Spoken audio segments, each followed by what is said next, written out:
أنا مسلم هل تعرفون المسلما أنا نور هذا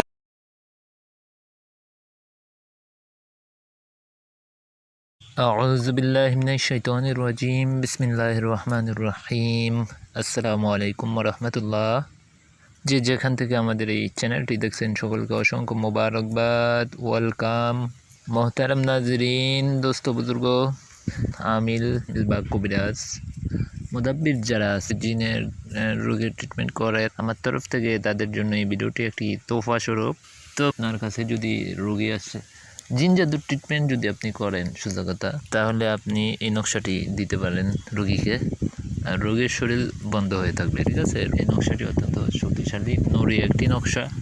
এই নকশাটি যেই নিয়মে আমি বলে দিব, আপনি যদি সেই নিয়মে ব্যবহার করতে পারেন বা লিখে যদি আপনি অন্য কাউকে দেন, তাহলে ইনশাল্লাহ এটি থেকে ফায়দা হবে। ঠিক আছে, তো তরিকা কিভাবে লিখবেন বিস্তারিত আমি বলে দিব, কিন্তু তার আগে বলবো, আপনি যদি এই চ্যানেলে নতুন এসে থাকেন, মেহরবানি করে আমাদের এই চ্যানেলটি সাবস্ক্রাইব করতে ভুলবেন না। ঠিক আছে, তো চলুন শুরু করা যাক। স্ক্রিনে আপনারা একটি মোবারক নকশা দেখতে পাচ্ছেন।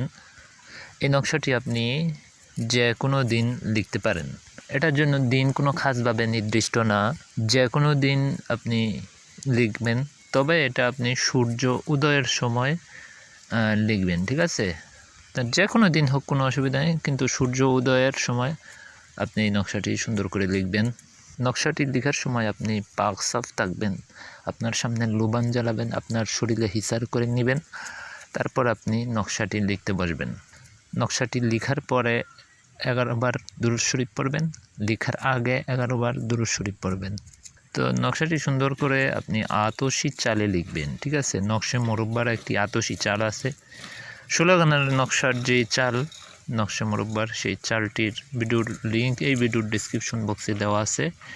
এই ভিডিওর ডেসক্রিপশন চেক করলে আপনি সেই ভিডিওর লিঙ্ক পেয়ে যাবেন। সেখান থেকে আপনি আতশি চাল যদি না জানেন, তাহলে দেখে নিতে পারেন কীভাবে আপনি নকশার খানা বা ঘরগুলো পূর্ণ করবেন। ঠিক আছে, নকশাটি লেখা শেষ হয়ে গেলে সুন্দর করে আপনার সামনে যে লুবান দড়ায় রাখছেন, এই লুবানের উপর আপনি ধোয়া দিবেন, অত্যন্ত সুন্দরভাবে ধোয়া দিবেন।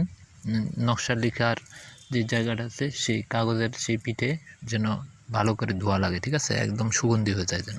2-4-5 মিনিট আপনি সুন্দর করে ধোয়া দিবেন।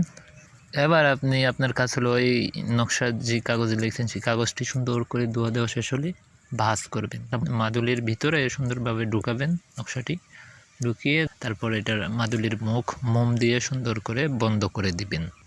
মুখ বন্ধ করা হয়ে গেলে একটি কাইতান বা অন্য যে কোনো সুতা দিয়ে আপনি এটা রোগীর গলায় অথবা ডান হাতের বাজুতে বেঁধে দিতে পারেন। রোগী যদি মহিলা মানুষ হয়, তাহলে তো এটা আপনি বাম হাতের বাজুতে বেঁধে দিবেন।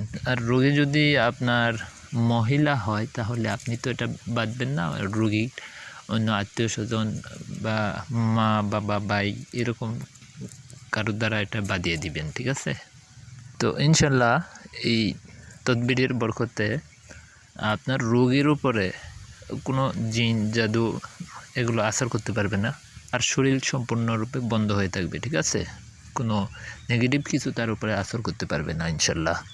অত্যন্ত পাওয়ারফুল একটি নকশা, আপনারা নকশাটির কদর করবেন। ইজাজত পেতে হলে এই আমলের ইজাজতের জন্য আপনি কি করবেন, আপনি এই চ্যানেলটি সাবস্ক্রাইব করতে হবে আর ভিডিওতে একটি লাইক দিতে হবে। ঠিক আছে, ব্যাস অটোমেটিক ইজাজত হয়ে যাবে। তো এই ছিল আজকের ভিডিও। সবাই ভালো থাকেন, সুস্থ থাকেন, আল্লাহ হাফেজ।